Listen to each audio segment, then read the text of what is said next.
We wrap up our Brew to You tour special from here along the Pamlico River in Washington with a return trip to Elizabeth City along the Pasquotank River. Earlier, we highlighted that town's growing craft beer scene and how it's bringing in people from all over. Right now, a closer look at why part of that success is due in part to one particular family. It's a busy Friday night at Elizabeth City's newest craft brewery. This is Avdet Brewing Company. Coast Guard veteran Mark Napolitano opened the place in May. Brewing beer's nothing new. I've been doing it for about 28 years.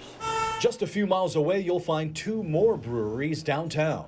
Ghost Harbor Brewing Company opened back in 2017 as Elizabeth City's first craft brewery.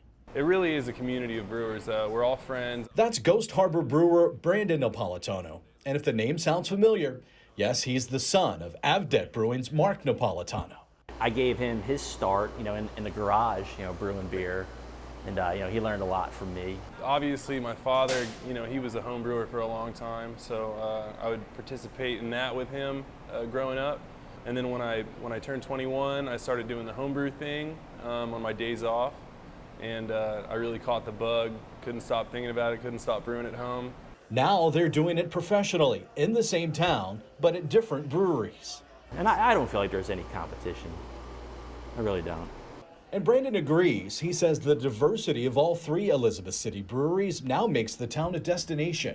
I spent a lot of time visiting other places like, oh man, I wish my hometown was like this, and now it's really becoming those hip big cities, And just because these two work at different breweries doesn't mean they can't sometimes work together when needed. Brandon's been very helpful. I've actually learned a lot from him.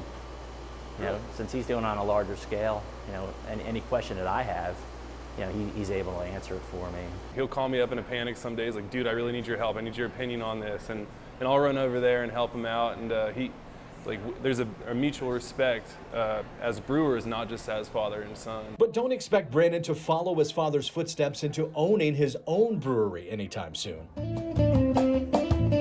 Mark says Brandon's heart is with music.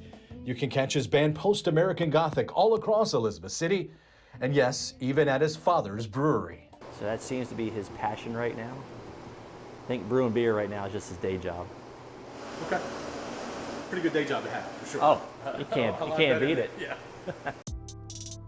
You can always rewatch the stories we feature today and all of the People and Places segments by visiting WNCT.com. Just click the On Your Side tab and find the People and Places page. And for more on these great local businesses, catch up with my award-winning People and Places Extra podcast.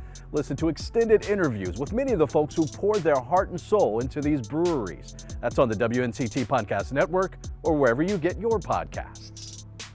Thank you so much for spending some time with us on this People and Places Brew to You tour special.